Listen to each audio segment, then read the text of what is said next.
Hi everybody, welcome to a new studio vlog. Today it is a bit of a different studio vlog because we have some stuff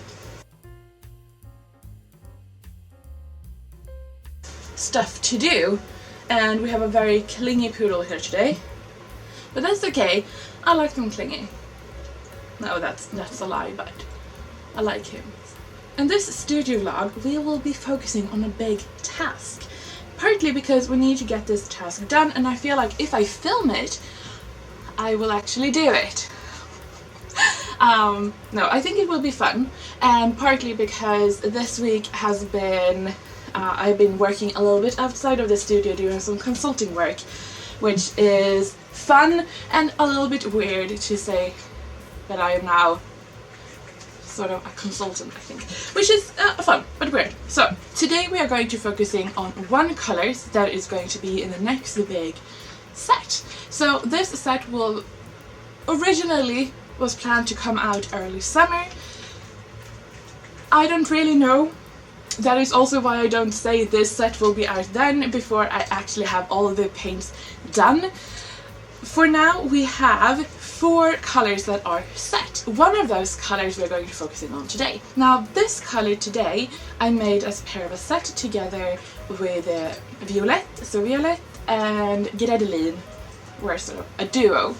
Now I want to use this color in this new set, partly because I feel like it's okay, it was out for such a short time and we're going to change it because I'm not completely happy with it. I hope I can make it better. I hope that enough time has passed that I have become more skilled as a paint maker. I have learned more, I have a lot more pigments to choose from to make this color even better. That is the challenge for today. This is a paint I've been wanting to sort of redo in a better way for quite some time, but it's been feeling pretty daunting, and I prioritized it less, very much less, because I haven't done it.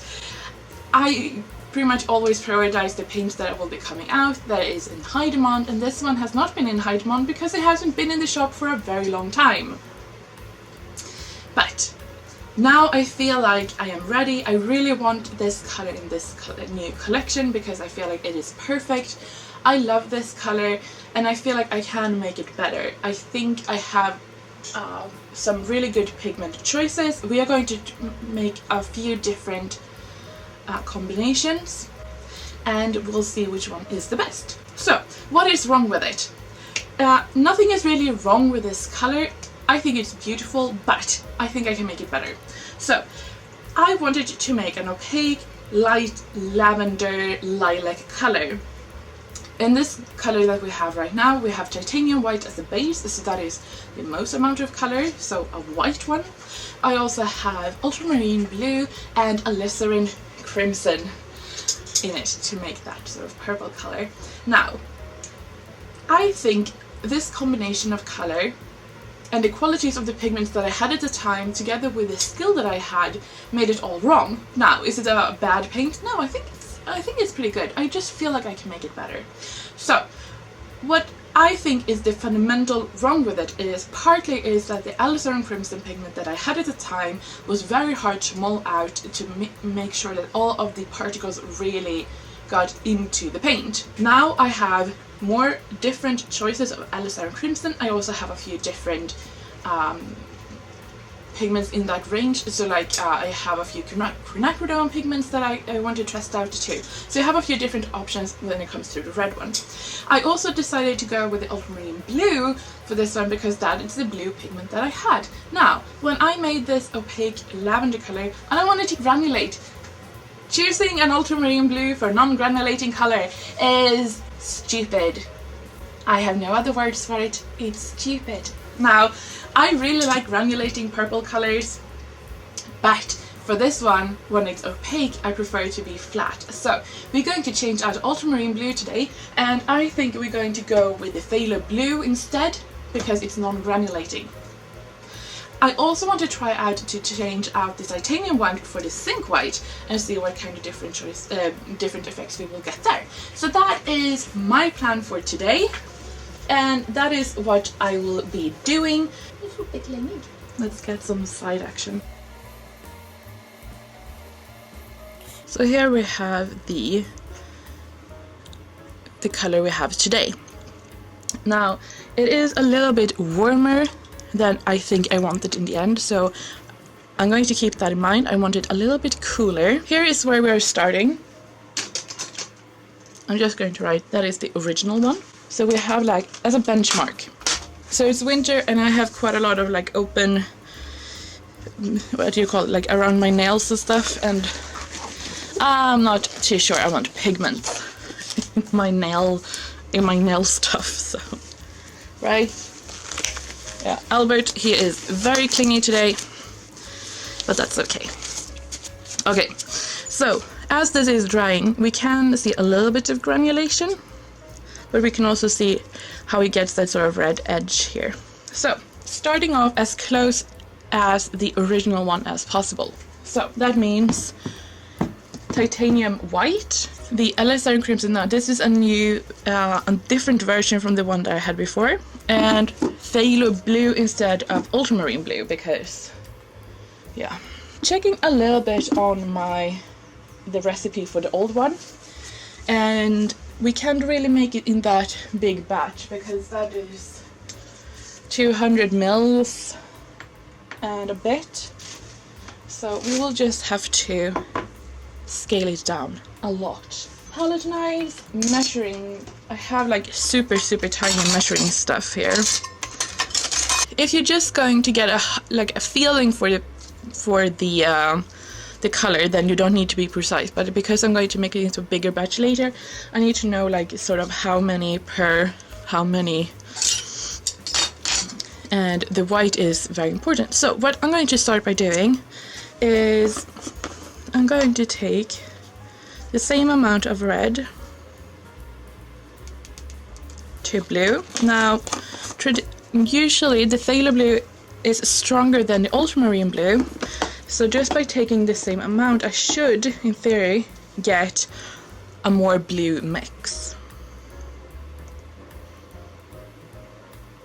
That is the same amount in percentage as I had before, just a lot less. Okay, so I'm going to mix with a little bit of binder. And I have my very small one, my small paint roller here. Let's see if we can. I haven't made paint in a few days, so it feels good to be back here and experiment.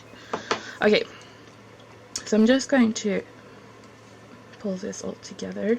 Now it is easier to make paint if you have a bigger batch, but I think this will be fine, just so we can get an idea of what we prefer.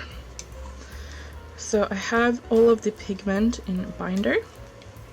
You can see it looks very sort of dusky gray blue, right? And you're like, oh, you need more red. Wait, hold on a second, because now is the magic. Can you see what's happening? I think you can see it through the molar that it's getting red. And this is what I mean. Some pigments are, you get what you get. Like, they are honest. They're transparent. They show right away what they are. Whereas some you really need to work. You need to earn the privilege of using that pigment. And Alisair Crimson is one of those. You can't just mix it. You need to really work for it.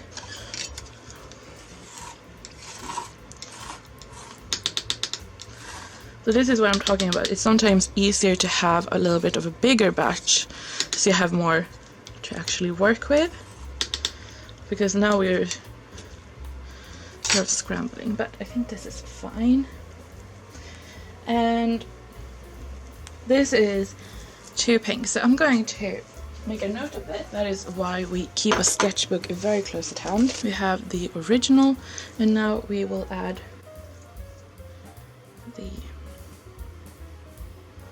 this version that is changing out the blue for the phthalo blue. And it is bluer than the original. So I like that. And it's also one of those things, it's a little bit tricky sometimes to do this because you don't see the color as it will be, you know, when you're painting it out, when you're molding, because here we have it in a mass tone, you know. We have all the color as strong as it possibly can be, but when we paint with watercolor, we usually thin it out with water. So make a very, very transparent and see how that will look. And I'm going to make a note that this is the samma. It's the sorry, I don't know where that Swedish came from. It is the same, just that we have added Failure Blue, but it's the same recipe. And I feel like I do like it more and more the more I look at it. So what I'm going to do is I'm going to take a pan, and I'm going to take a pen that I can write on plastic, and I'm going to add all that information onto this pan, so later when it's dry I can go back and I know exactly what this is. This is very important. Before I was like, oh, I totally remember that pan is that color. I don't, so. So that is our first batch, our first experiment. And I would say I'm fairly happy with it. Now, you need to keep in mind that this is an experiment. I won't be molding it out quite as much as I would if there was going to be like a proper paint. And we're just going to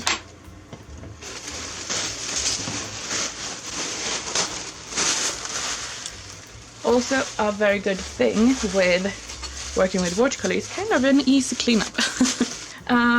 Another thing that I really want to try is changing out the white. I think I mentioned that. I want to change out the white. So instead of having titanium white, I want to try to have zinc white. That is a less an opaque white. And we'll just make the same ratio and see what will happen. So let's do zinc white.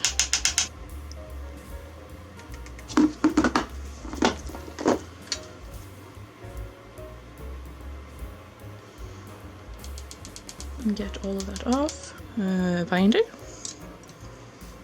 And mix.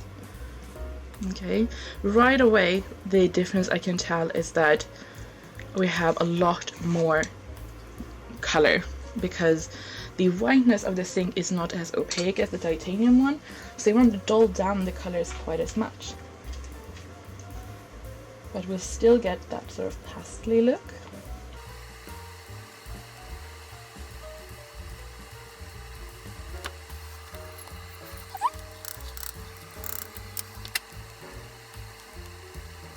I think I have most of that blended out. Okay, so I know it's a little bit tricky to see. I mean, it's a wet paint that also is reflecting light, and we have a black camera above, but I will try my absolute best to show you. So here we have that wet paint, and I'm just going to put that here. This is, keep in mind, it is exact same amount of pigment. The only thing we have changed is the quality of the white pigment to be less opaque. Okay? That is the difference. That made a huge difference. Okay, let's see. I need to change this water, sorry. We had some Failure pigment in it. Okay, so let's go in, and I just want to get a really nice mass tone here. And we're going in, and I'm going to put it right here. And we can see right away this is a lot more transparent. I'm going to load it up. Still more transparent. And as the same at the previous time, I want to have one that is really, really light. And I'm going to pop that here.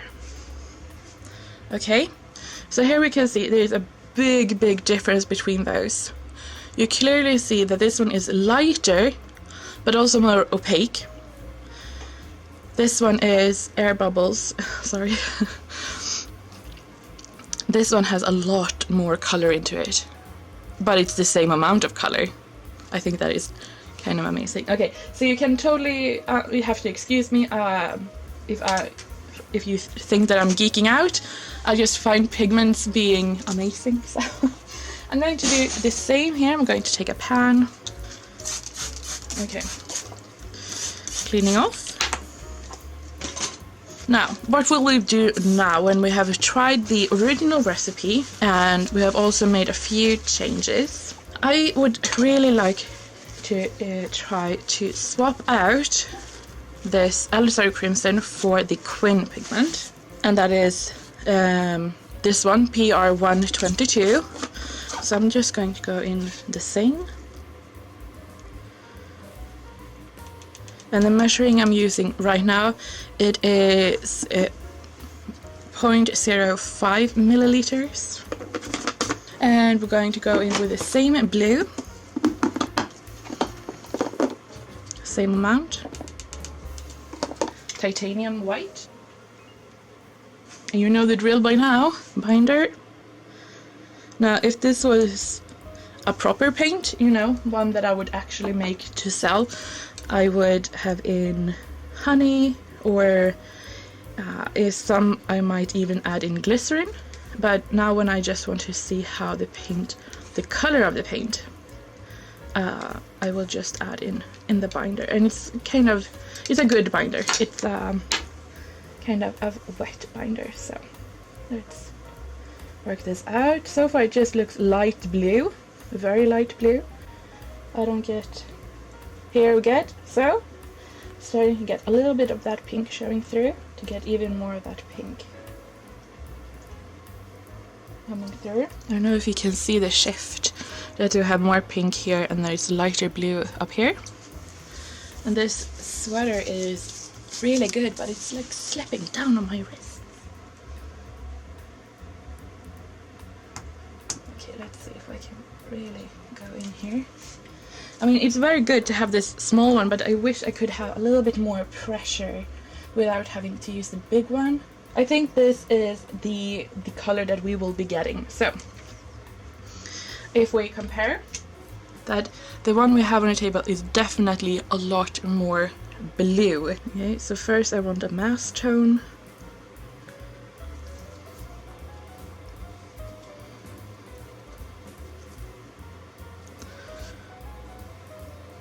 Like that. And then I want a very, very light.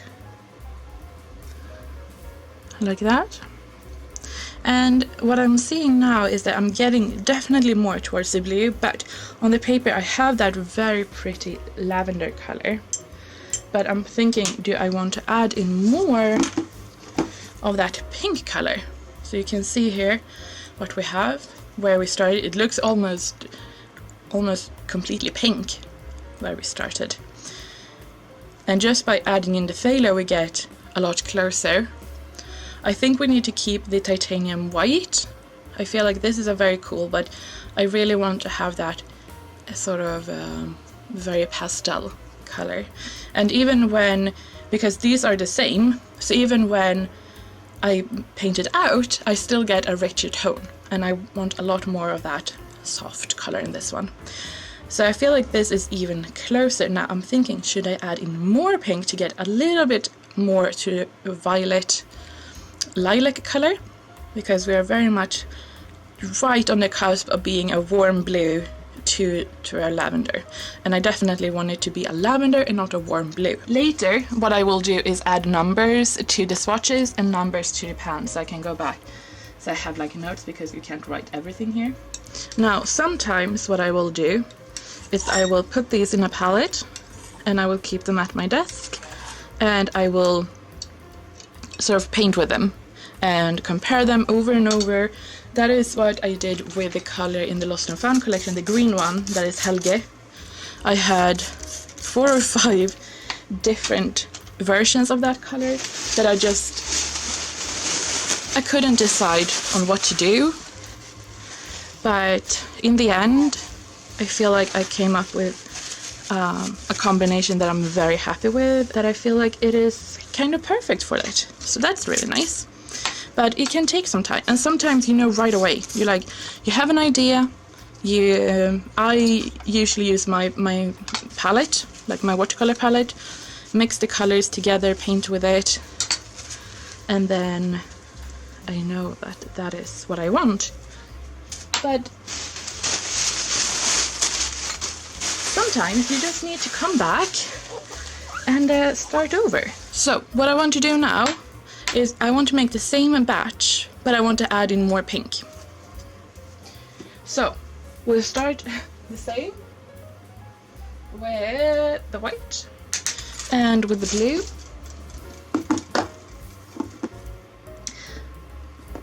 So, and what I want to add is that I want to have I want 1.5 of pink compared to blue, which is not easy when we're working on this scale, but I think we can say that this is a half.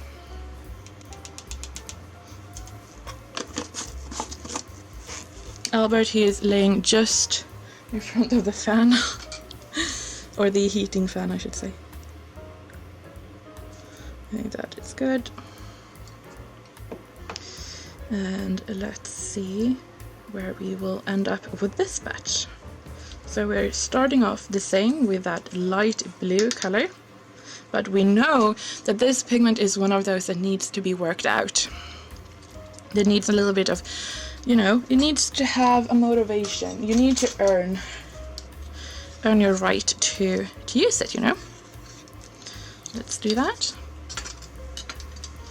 And then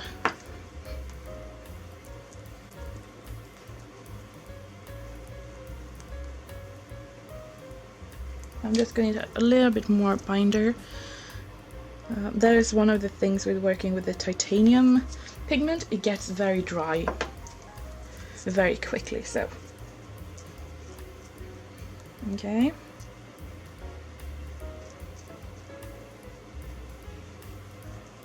So right now I'm not pressing, I'm just making sure I have all of it together, and I will start pressing when I remove this paper, like that. Okay, let's just press on this side.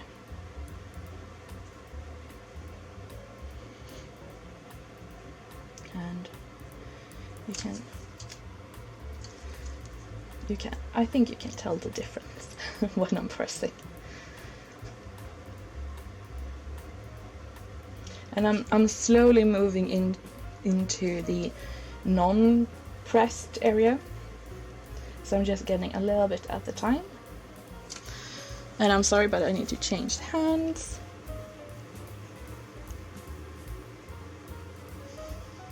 So as I'm moving about, I'm not trying to do all at once. I'm just slowly making sure that the new area and the old one is getting the same amount.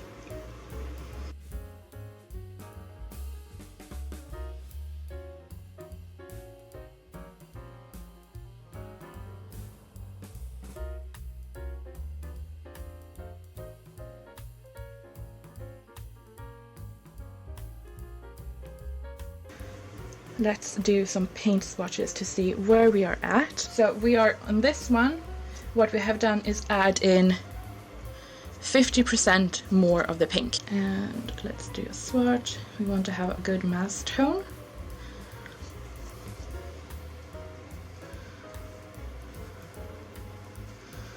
And we go here, and then of course we want to have that very light wash. Now, can you see a big difference between these colors? It's not that big. Do I have one that I prefer? Yeah, sure do. We'll get a pan. Now, when I look at the swatches that I have made, I immediately feel like I have a favorite. And usually when I feel like that, I know. When I have that sort of like, okay, there's no question.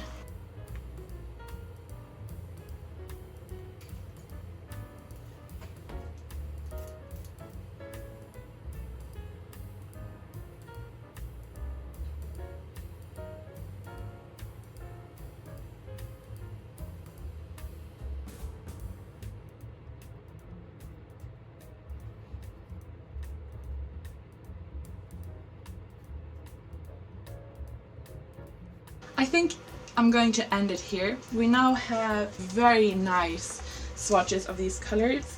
I definitely have a clear favorite. I'm not going to tell you which one it is. I'm going to let you guess. I'm going to let the 4 new colors, I'm going to let them set for a few days, and then I'm going to swatch them again and see if anything will reveal itself, so to speak. So I have learned, do all the prep work and then let it sit, come back to it and evaluate later. So that is what I'm going to do. I am very, very happy with the swatches, and I'm very glad that I tried out with the Sync White. I have not used the Sync White for anything yet, so I think that is really fun to see like how big of a difference the Sync White actually makes on the pigments. Using the same amount as the titanium one, and I think that is a really good pigment to have like in the stash for later on. But for now, I can honestly say this one is not what I'm looking for, and it definitely between these 3 here. I am very happy with them so far, but like I said, we're going to let them cool. You have also seen this swatch, I imagine, and yes, that is a color for that same collection. So yeah, you got me there.